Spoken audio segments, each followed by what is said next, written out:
Welcome back to Selling on Giants. It is the week of February 10th, and we have a full slate ahead of us. This week feels like one of those moments where the signal is clearer than the noise.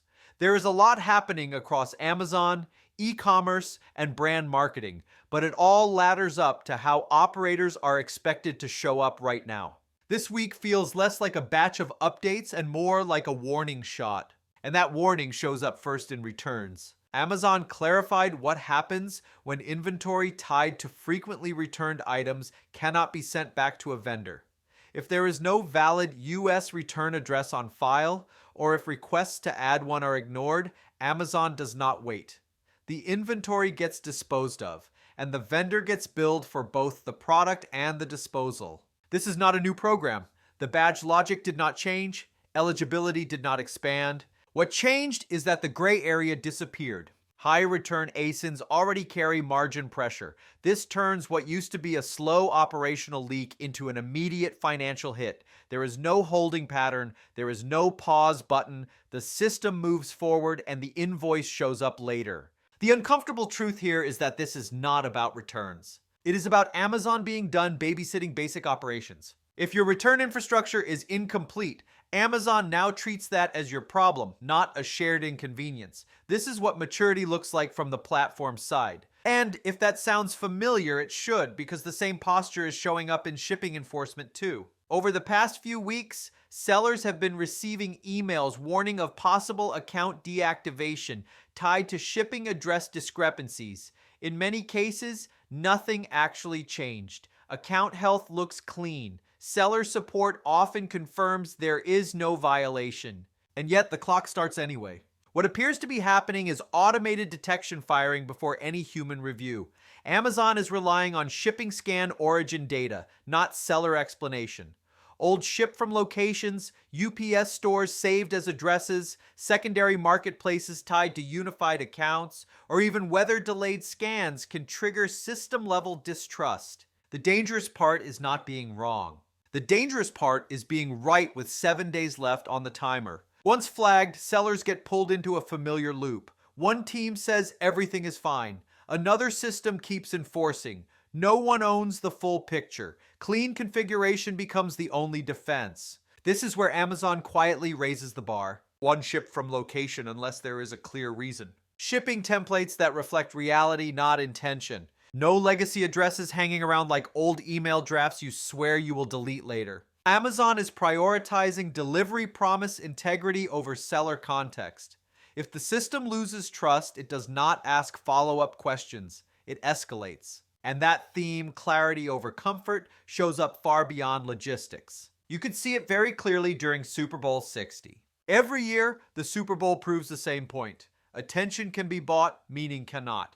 Celebrities showed up, production budgets exploded, and yet audience reactions separated the ads that worked from the ones that felt like very expensive noise. The winners trusted the audience. They had a clear idea, cultural awareness, and kept the brand front and center.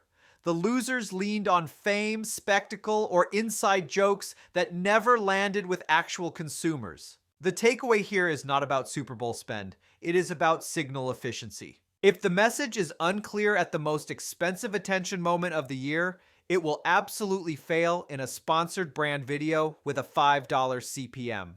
That same clarity gap is showing up in consumer behavior too. Valentine's Day spending is up again, but not because consumers suddenly feel flush. Prices for chocolate, flowers, dining, and jewelry are rising faster than overall inflation, driven by labor, logistics, and input costs. Consumers are still participating, but they are adapting quietly. Smaller bundles, fewer add-ons, delayed decisions. Promotions are being used as permission, not indulgence. This is where brands get themselves into trouble. Seasonal demand does not hide pricing misalignment anymore. If the value story is missing, churn does not show up loudly.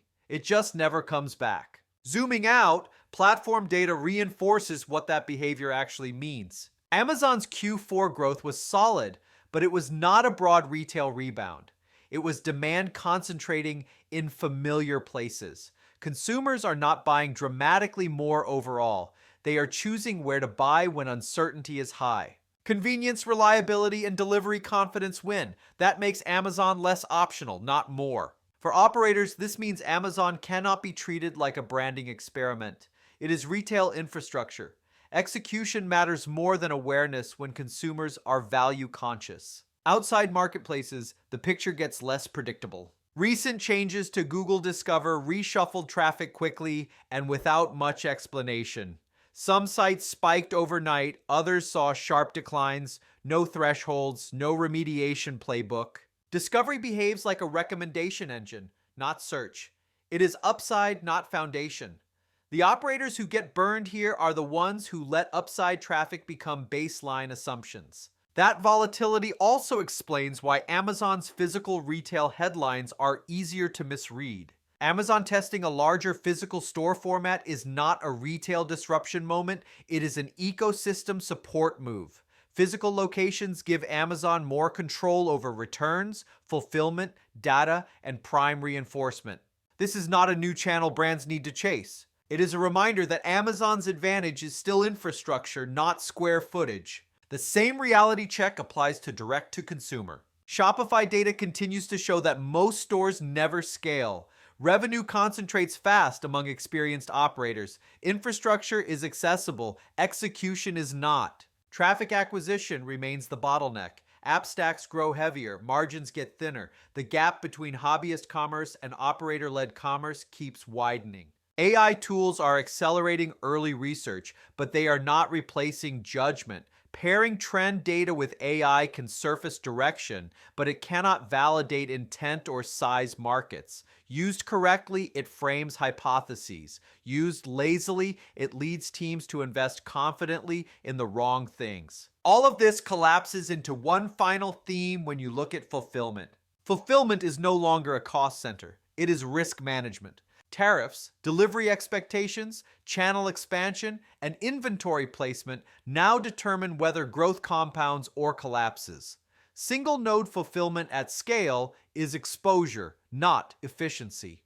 Inventory placement beats carrier negotiation every time. The brands that win the next phase are not the fastest or the loudest.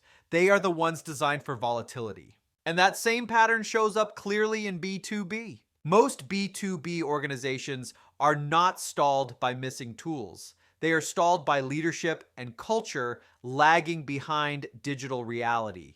Teams know what needs to change. What they lack is sponsorship, structure, and permission. Buying more technology without alignment creates complexity, not advantage. Across every story this week, the signal is the same. Platforms are removing gray areas. Automation is moving faster than communication. Clean execution now matters as much as performance metrics. That may sound strict, but it is also an opportunity. Clear operators win when the rules harden.